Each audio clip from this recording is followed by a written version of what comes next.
Salam sejahtera semuanya kepada para penonton tanya jawab yang berbahagia. Semoga video ini bisa memberikan pengetahuan dan edukasi kepada para penonton. Dan jangan lupa untuk like dan subscribe channel ini ya. Ya, selamat malam Sulis Widura. Ya, Kak. Ya, silakan. Bisa buka kamera? Nah, Oh, belum bisa ya. Belum bisa, masih kurang cukup pengikutnya. Kak. Iya. Tadi ngomong-ngomong bilangnya Yesus tadi tuh hidup lagi ya?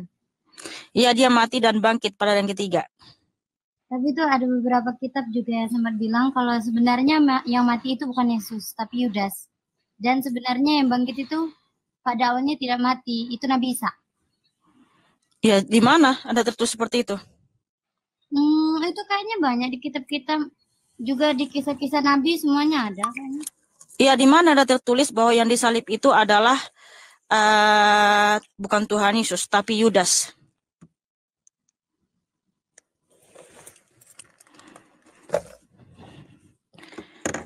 Ya, di mana ada tertulis?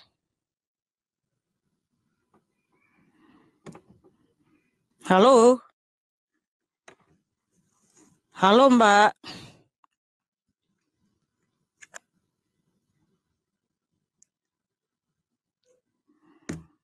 Mana orangnya nih? Kita nggak dengar apa yang kamu bilang. Tuh Kak, menurut kitab itu kalau nggak salah kan yang mati juga kan bukan Yesus. Hah? Yudas. Di mana ada tertulis? Di dalam kitab-kitab kayaknya ada deh, Kak. Di kitab mana? Karena di Alkitab tertulis Tuhan Yesus mati dan bangkit pada yang ketiga. Kalau Yudas yang mati, yang disalibkan, dia nggak akan bisa bangkit. Masa orang jahat bisa bangkit? Gak mungkin lah orang jahat bisa bangkit. Nabi aja mati membusuk kok. Raja Daud aja mati membusuk. Dan nabi-nabi lain. Di kisah para Rasul 13:36, Nabi dan raja-raja yang lain telah mati nggak bisa bangkit. Apalagi Yudas. Yudas itu penjahat, pengkhianat. Masa bisa bangkit?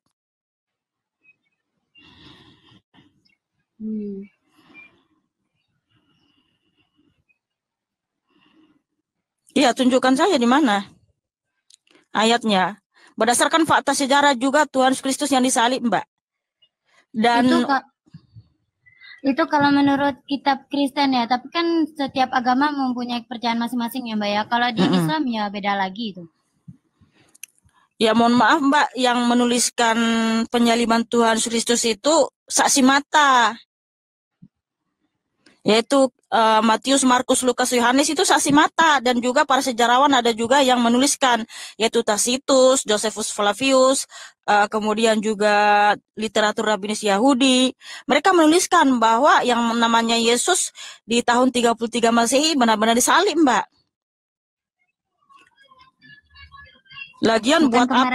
Lagian buat apa Matius, Lukas, Yohanes itu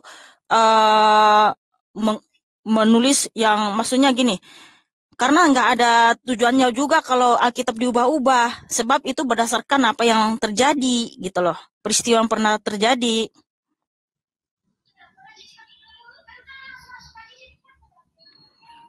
Ya.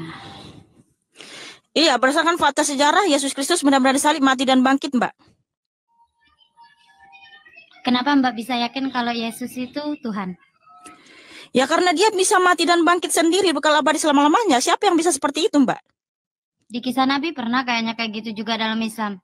Ada satu Nabi yang bisa menghidupkan sesuatu yang sudah mati. Itu gimana? Bukan, dia mati dan bangkit hidup sendiri, hidup kekal abadi selama-lamanya. Nggak ada yang seperti itu selain Tuhan Yesus. Emang siapa lagi yang pernah mati dan bangkit sendiri, hidup kekal abadi selama-lamanya?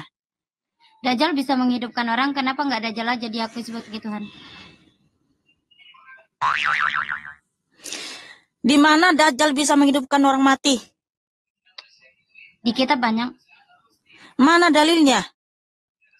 Kalau saya bukan ahli kitab ya Mbak ya, cuman saya tahu. Berarti Dajjal itu Tuhan, kok bisa menghidupkan orang mati? Aku nggak bilang Dajjal itu Tuhan, tapi aku bilang ngapa nggak Dajjal aja yang diakui Tuhan sekalian? Enggak, ngapain saya mengakui Dajjal itu Tuhan? Orang dia bukan Tuhan kok. Gini aja datanya mana kalau Dajjal bisa menghidupkan orang mati. Itu kayak di Alkitab juga ada deh. Enggak ada di dalam Alkitab Dajjal bisa menghidupkan orang mati. Yang bener aja lu cantik, aduh. Tunjukkan datanya kalau dia dalam Alkitab Dajjal bisa menghidupkan orang mati.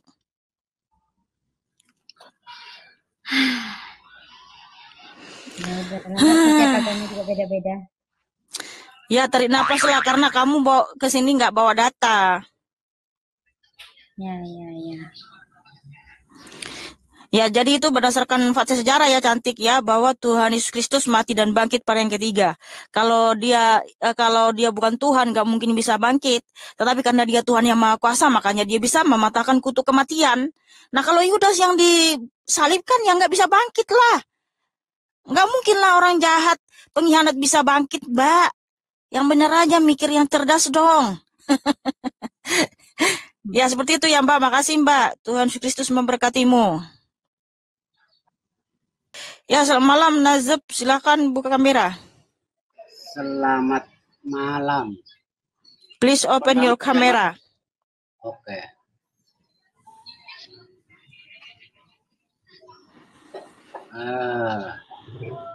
Selamat malam Mbak Vihana. Iya, malam juga.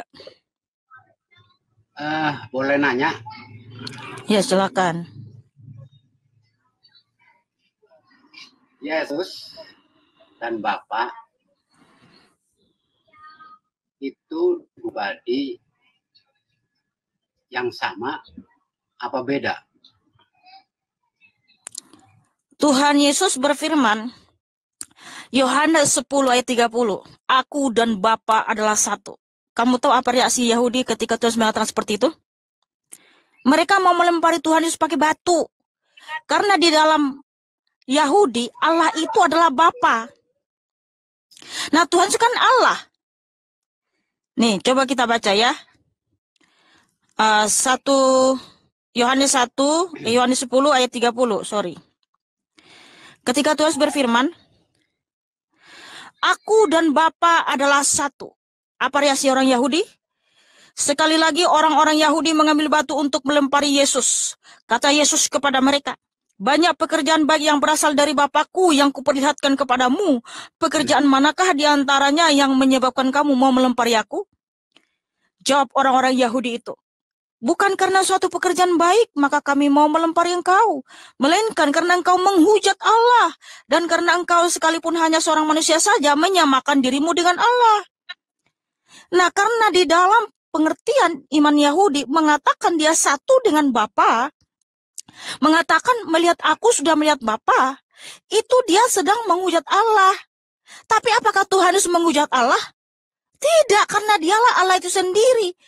Dialah Bapa itu sendiri. Makanya orang Yahudi mau melempari Tuhan Yesus dengan batu. Karena mereka mengatakan kau menyamakan dirimu gitu. Menyatakan dirimu sama dengan Bapa. Ya, Allah itu kan Bapa ya. Makanya orang Yahudi bilang gini, hanya satu Ntar dulu, yang satu Bapa kami, yaitu Allah.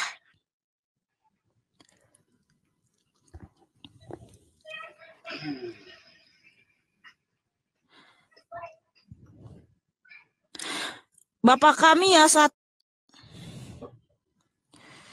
Tuhan Yesus menyatakan gini ya, ketika orang Yahudi bilang gini, Bapa kami itu satu, yaitu Allah.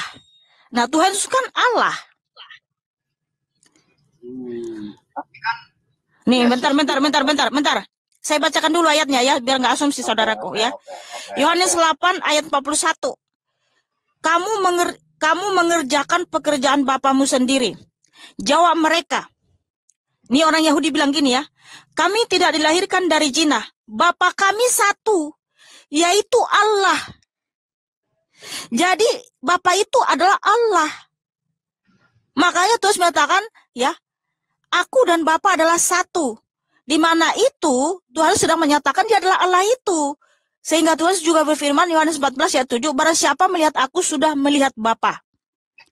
Jadi Tuhan Yesuslah Bapa itu sendiri, Allah itu sendiri yang datang ke dunia menjadi manusia 2000 tahun yang lalu, ketika dia datang menjadi manusia disebut anak Allah. Nah, begitu. Tapi Yesus pernah menyebut dirinya Allah kan? Coba Loh. Yohanes 17:3.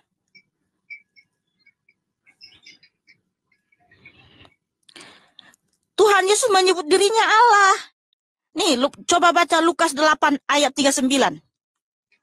Ya. Enggak, saya minta Yohanes 17. Enggak, bentar, jangan ke situ dulu. 3. Itu iya. Kamu langsung ke situ ya.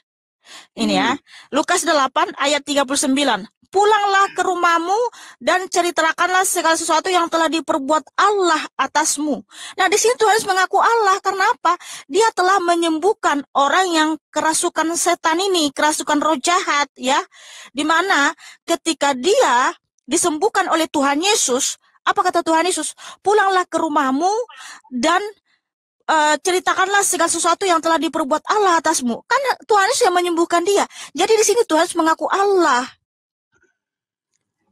Sama seperti juga ketika dia mengatakan ya kepada murid-muridnya, yaitu untuk mengambil keledai. Ya, pergilah. Kalau ada orang yang bertanya sama kamu, katakanlah Tuhan memerlukannya. Jadi Yesus Kristus itu mengaku Tuhan dan Allah. Tapi kan sering berdoa Yesus, Mbak. Berdoa itu kan berkomunikasi ya, berbicara. Ya. Nah, di situ Tuhan Yesus berbicara kepada Allah. Allah itu kan roh keilahiannya. Daud berbicara kepada batinnya, jiwanya di Mazmur 103. Dari Daud ya, pujilah Tuhan hai jiwaku, dan janganlah lupakan segala kebaikannya. Pujilah Tuhan hai segenap batinku. Nah, apakah ketika Daud berbicara kepada batin atau jiwanya, lalu jiwanya dan batinnya itu bukan dia? Saya tanya sama kamu.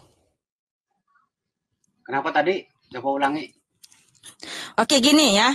Di Mazmur 103, firman Tuhan ya, dari Daud. Pujilah Tuhan hai jiwaku, pujilah namanya yang kudus hai segenap batinku. Pujilah Tuhan hai jiwaku, dan janganlah lupakan segala kebaikannya. Nah, ketika Daud berbicara kepada jiwanya dan batinnya, apakah jiwa dan batin Daud itu bukan dia? Ya, itu menurut Iya, itu dia. Jadi makanya ketika Tuhan Yesus itu berdoa, ketika dia datang menjadi manusia, itu dia komunikasi intrapersonal, di mana dia berbicara kepada roh keilahian yang ada di surga, yang Allah yang Maha Hadir. Dan juga untuk memberikan kita teladan, bahwa Tuhan Yesus Kristus itu memberikan kita teladan, bahwa kita juga harus tekun berdoa. Karena orang yang tekun berdoa dan berjaga-jaga tidak akan jatuh dalam pencobaan. Kalau Allah kan tidak mati. Ya. Terus apa lagi? Kalau roh iya, Allah itu kan roh. Iya, roh keilahian Tuhan memang gak pernah mati. Tubuhnya yang mati. Nah, Yesus adalah Tuhan dan Allah. Karena rohnya dalam diri Tuhan itu adalah Allah, tubuh Tuhan itu adalah Tuhan. Dia adalah Tuhan dan Allah. Jadi tubuhnya yang mati, bro. Bukan keilahiannya, bukan roh keilahiannya ya. Jadi Allah itu nggak pernah mati. Tapi tubuh Tuhan Yesus yang pernah mati. Karena itu pun Tuhan Yesus yang menghendaki. Tidak ada yang bisa mencabut nyawa Tuhan Yesus. Nggak ada siapapun. Tapi Tuhan Yesus itu sendiri yang menghendaki supaya tubuhnya mengalami kematian. Ya, udah paham ya? Berarti waktu menciptakan Adam itu Yesus. Tuhan Yesus, betul. Karena ada dalilnya di Yohanes 1 ayat 3, segala sesuatu dijadikan oleh dia. Tanpa dia tidak ada sesuatu pun yang telah jadi dan segala yang dijadikan. Jadi tanpa Tuhan Yesus, bumi ini tidak ada. Matahari tidak ada. Bintang tidak ada, ya. Manusia tidak ada tanpa Tuhan Yesus. Tetapi karena Tuhan Yesus adalah Allah yang Maha Kuasa, makanya bumi, langit, segala isinya ada, bro. Sudah jelas firman-Nya Yohanes 1 ayat 3. Wahyu 3 ayat 14. Bahwa Tuhan Yesus telah menciptakan segala sesuatu. Yang menciptakan akalnya tuh, yang di Kejadian ya. Benar nggak? Kenapa? Di Kejadian 1 ayat 1 sampai 31, di situ firman Tuhan ya. Ya, pada Pada mulanya mulanya Allah kan? menciptakan langit dan bumi. Allah di situ kan Tuhan Yesus, Bang. Kan Tuhan Yesus adalah Allah itu sendiri. Yohanes 1 ayat 3. Pada mulanya adalah Sang Firman. Di mana Sang Firman itu adalah Allah itu, Bang. Nah, jadi Tuhan Yesus adalah Sang Firman yang di mana dia adalah Allah itu. Nah, kalau di perjanjian lama memang ya dia disebut adalah Tuhan Allah, Yahweh Elohim. Tapi ketika dia datang ke dunia menjadi manusia, namanya adalah Yesua. Yesua itu adalah Yahweh yang menyelamatkan. Itulah namanya, Bang.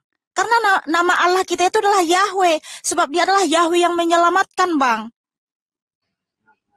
Ya, ya. Ah, Tapi kan Yesus di sini adalah penyampai pesan Allah. Ya, dia menyampaikan ya. Dia menyampaikan apa yang menjadi kehendak Allah itu. Makanya ketika dia datang ke dunia, dia sampaikan semua kehendak Allah. Yang dimana dia adalah Allah itu sendiri. Gitu. kalau dia Allah kan dia tidak merasa dirinya sebagai utusan. Kalau dia Bukan merasa utusan, dirinya Bang. Allah, Bukan utusan. Tuhan Yesus bukan utusan. Yaitu tertulis di Yesaya 63:9. Dia bukanlah duta, bukanlah utusan. Melainkan dia sendirilah yang datang menyelamatkan kita, Bang. Bukan utusan, bukan duta. Tapi ketika dia berkenosis di Filipi 2 ayat 6 sampai 8, Allah itu datang ke dunia mengosongkan dirinya sendiri ya, merendahkan dirinya menjadi manusia. Itu namanya diutus, Bang. Karena apa? Allah itu kan roh. Allah itu roh, ingat, Bang. Allah itu roh. Nah, ketika Allah itu datang ke dunia di mana dia adalah roh, ketika dia ada di dunia menjadi manusia, eksistensinya yang roh itu tidak pernah habis, tidak pernah berkurang, tidak pernah jadi, tidak ada, Bang. Eksistensinya yang adalah roh itu tetap ada di surga, ada di mana-mana, Bang.